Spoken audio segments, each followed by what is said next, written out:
یہ میری خوش قسمتی کہ میں حضور کا امت ہوں، ساری زندگی اس کا شکریہ ادا کرتا رہوں تو کہ شکر ادا نہیں۔ ہم حضور کے امتی، نبی انتظار کرتے رہے، نبی منتظر رہے۔ حضرت خلیل اللہ کی بارگاہ میں پکار رہے ہیں، ربنا وابعث فیہم رسولا، مالک رسول بھیج دے۔ کوئی کہتا ہے لیسا بفظ ولا بغلظ، وہ ترشرو نہیں ہوگا، سخت مزاج نہیں ہوگا، ماتھے پہ شکنے لانے والا نہیں ہوگا، وہ پیار بانٹنے والا ہوگا، بس وہ آیا جا رہا ہے۔ حضرت عیسیٰ نے تو نام بھی بتا دیا نا، مبشرم برسول یاتی من بعد اسمہ احمد، لوگوں میں جا رہا ہوں، چلو نام بھی بتا دیتا ہوں، میرے بعد جو آنے والا اس کا نام احمد ہوگا۔ نبی انتظار کرتے رہے، 12 نبیوں نے انتظار کیا حضور کی امت میں ہونے کے لیے، تمنا کی۔ نستورہ راہب انتظار کرتا رہا، بحیرہ راہب انتظار کرتا رہا۔ شب ہجر کی سختیاں کوئی اس سے جا کے پوچھے، تیری راہ تکتے تکتے جسے صبح ہو گئی۔ زندگیاں گزار دی انہوں نے۔ سلمان فارسی کی کہانی سن لو، مجوسی کے بیٹے تھے، حق کی طلب میں نکلے، باپ نے گھر سے نکال دیا، ایک پادری کے پاس جا کے رکے، زندگی بھر اس کی نوکری کی۔ جب اس کا آخری وقت آیا، اس نے کہا میری تدفین کے بعد غموریا چلے جانا، وہاں کا پادری خدا رسیدہ ہے، تجھے اس سے کچھ مل جائے گا۔ کہتے میں وہاں سے غموریا آ گیا، پھر اس پادری کی ساری زندگی خدمت کی۔ جب وہ مرنے لگا تو اس نے کہا کوئی ایسا شخص نہیں ہے جس کے پاس اب میں تجھے بھیجوں، لیکن نبی آخر الزمان کے ظہور کے لمحے آ گئے، تو یہاں سے یثرب چلا جا، وہ اس نبی کی ہجرت گاہ ہوگی، تیری زندگی سنور جائے گی، تو نے بڑی محنت کی ہے، بڑی نوکری کی ہے میری۔ کہتے میں نے اس کو کہا کہیں ایسا نہ ہو میں دھوکہ کھا جو مجھے کوئی نشانی بتا دے۔ اس نے کہا 3 نشانیاں، ایک صدقہ نہیں لے گا، دوسرا ہدیہ رد نہیں کرے گا، تیسرا 2 کندھوں کے درمیان مہر نبوت ہو۔ کہتے ہیں میں نے اس کی تدفین کی، یثرب کی جانب جاتے ہوئے ایک قافلے میں شامل ہو گیا، انہوں نے مجھے پکڑ کے اپنا غلام بنا لیا، لیکن میرے پہ مہربانی یہ کی کہ مجھے بیچا جا کے مدینے میں۔ ایک یہودی نے مجھے خرید لیا، میں اس کے باغ میں گوڈی کرتا تھا، کام کرتا تھا، کھجوریں توڑتا تھا، لیکن میں انتظار میں تھا کہ کبھی وہ نبی آخر الزمان آئے تو مجھے دید ہو، کبھی عرش پر، کبھی فرش پر، کبھی ان کے در، کبھی در بدر۔ غم عاشقی تیرا شکریہ، میں کہاں کہاں سے گزر گیا۔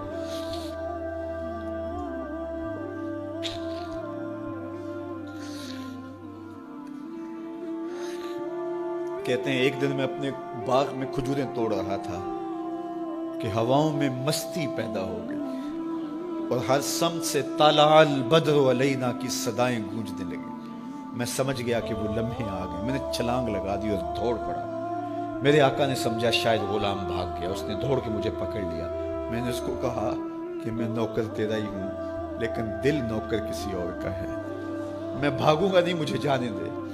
میں کچھ کھجوریں لے گیا تھا صدقے کی نیت سے، جا کے حضور کو پیش کی۔ آقا کریم نے فرمایا ہم نبی صدقہ نہیں لیتے۔ کہتے ہیں نشانی ایک پوری ہو گئی، کہتے ہیں کہ میں کچھ دنوں کے بعد اور کھجوریں لے گیا اور میری نیت ہدیہ کی تھی، میں نے پیش کی، حضور نے قبول فرما لی۔ لیکن میں بھی کہتا تھا تیسری نشانی بھی پوری ہو لے تو پھر مانوں گا، اور وہ کیا تھی؟ 2 کندھوں کے درمیان مہر نبوت۔ کہتے ہیں ایک دن حضور میرے باغ میں آئے اور آقا کریم نے اپنے مبارک کندھے پہ چادر رکھی ہوئی تھی اور چادر کی اوٹ میں مہر نبوت چھپی ہوئی تھی، اور میں پیچھے ہو کے دیکھتا تھا، اور میری آرزو یہ تھی کہ کوئی تیز جھونکا ہوا کا آئے اور چادر ہٹ جائے اور میں مہر نبوت کی زیارت کر لوں۔ حضور میرے ارادہ قلب سے آگاہ ہوئے، فَأَلْقَى إِلَيَّ رِدَاءَهُ، حضور نے چادر اتار کے میری جانب پھینکی اور پھر ایسے رخ کر کے فرمایا انظر الی ما امرت بہ، اس پادری نے جو بتایا تھا دیکھ لے آ کے۔ تو کہا میں نے دیکھا کہ حضور کے دو کے درمیان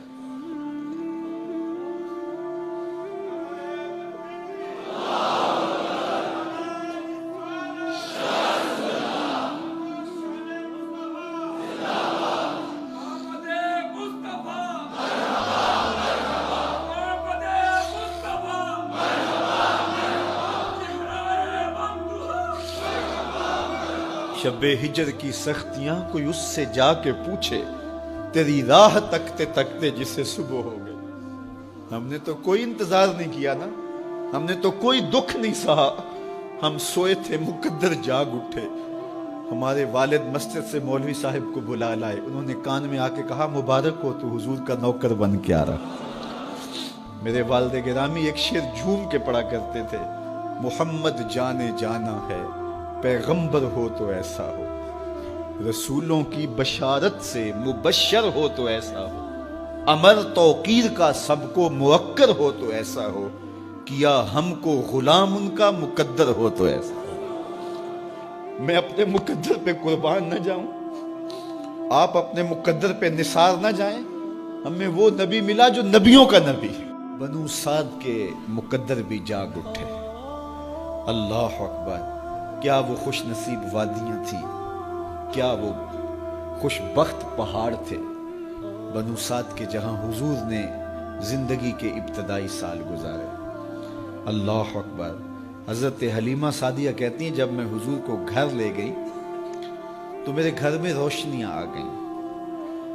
باقاعدہ عورتوں نے کہا حلیمہ تو اتنی امیر ہو گئی ہے رات کو بھی دیا نہیں بجھاتی. بڑے امیر کبیر گھرانوں میں بھی رات کو لوگ دیا بجھا دیا کرتے ہیں, لیکن تو اتنی ہی امیر ہو گئی ہے کہ رات کو بھی تیرے گھر کا دیا نہیں بجھتا. تو حلیمہ سعدیہ نے کہا آؤ میں تمہیں بتاؤں میرے گھر میں دیا کون سا روشن. باقاعدہ ہم جولیوں کو بلایا, پالنے میں حضور تھے, اشارہ کر کے کہا ما کننا نحتاج الی السراج من یوم اخذناہ, جب سے یہ پیارا گھر آیا ہے میں نے سارے دیے توڑ دیے. دیے کی ضرورت نہ مشعل کی حاجت, عجب روشنی تو نے پائی حلیمہ, بڑی تو نے توقیر پائی حلیمہ, بنی تو محمد کی دائی حلیمہ. کہا ما کننا نحتاج الی السراج من یوم اخذناہ, جب سے یہ پیارا گھر میں آیا ہے میں نے سارے دیے توڑ دیے. جہاں روشنی چاہیے ہوتی ہے حضور کو اٹھا کے اس کمرے میں لے جاتے ہیں, وہاں انوار پھیل جاتے ہیں, روشنیاں پھیل جاتی ہیں. کیسے اجالے پھیلے, کیسی روشنیاں پھیلے. حلیمہ دا چھپر کھجوری دے تھلے, حوراں وچھالے نوری مسلے, فرش تو عرش تک پہ گئی دہائی, حلیمہ نے لٹ لئی خدا دی خدائی. اللہ اکبر. وہ سارا دن تو صحراؤں میں گھوم لیتی تھی, اسے جب بھوک لگتی تھی لبوں کو چوم لیتی تھی. بخت جاگے حلیمہ سعدیہ کے حضور ان کے گھر آئے. اللہ اکبر. جدھر سے گزرتے گئے نور پھیلتا گیا, انوار پھیلتے گئے. حضرت سیدہ طیبہ طاہرہ حضرت عائشہ سلام اللہ علیہا فرماتی ہیں کہ میں کچھ سی رہی تھی کہ میرے ہاتھ سے سوئی گر گئی. اب حضور کے گھر میں دیے میں جلانے کے لیے تیل بھی نہیں تھا. میں پریشان تھی, سوئی گر گئی. اتنے میں حضور تشریف لائے. حضور مسکرائے, کہتی ہے میں نے گمی ہوئی سوئی تلاش کر لی. اللہ اکبر. تو یہ روشنی تھی, یہ انوار تھے. اللہ اکبر. اذا ضحک یتلالع فی الجدر, جب حضور مسکراتے تھے سامنے والی دیواروں پہ عکس پڑتا تھا. اللہ اکبر. جب مسکراتے تھے نور پھیل جاتا تھا. اذا تکلم رؤیا کالنور یخرج من بین ثنایاہ, حضور کے سامنے والے دانتوں میں ہلکا سا فاصلہ تھا, اور جب آقا کریم گفتگو کرتے تھے وہاں سے نور کی کرنیں چھن چھن کے نکلتی تھیں, انوار پھیل جاتے تھے. ایسا نوری ماحول, ایسا نورانی چہرہ. حضرت ابو ہریرہ بولے کل قمر لیلۃ البدر لم ارى قبلہ ولا بعدہ مثلہ. کیا پوچھتے ہو, 14ویں رات کا چمکتا ہوا چاند تھے میرے حضور. پھر کہا نہیں نہیں نہیں, حضور جیسا نہ پہلے دیکھا نہ بعد میں دیکھا. حضرت حسان بن ثابت پاس کھڑے تھے. کہا دیکھتے کیسے, کسی ماں نے جنم دیا ہوتا تو دیکھتے. خدا نے وہ سچائی پن چھڑیا جدے وچ محمد نو ٹالیا سی. حسینہ جمیلہ دا منہ موڑ دیتا, محمد بنا کے قلم توڑ دیتا. مثل او در عالم امکان متصور نیست. حضرت شیخ مجدد کہتے ہیں حضور کی مثل بزم عالم میں ممکن ہی نہیں ہے, ہو ہی نہیں سکتا. اور اقبال کا لہجہ بھی دیکھیے, رخ مصطفیٰ ہے وہ آئینہ کہ اب اس سا دوسرا آئینہ, نہ کسی کی بزم خیال میں نہ دکان آئینہ ساز میں. تو وہ پیکر تراشا, وہ پیکر تراشا, مکھ چند بدرشا شانی ہے, متھے چمک دی لاٹ نورانی ہے, کالی زلف تیک مستانی ہے, مخمور اکھی ہن مد بھری. کیسا جمال دیا, کیسا حسن دیا. اچھا بریلی کے امام سے بھی پوچھ لیجئے. اللہ اکبر. بل بل نے گل ان کو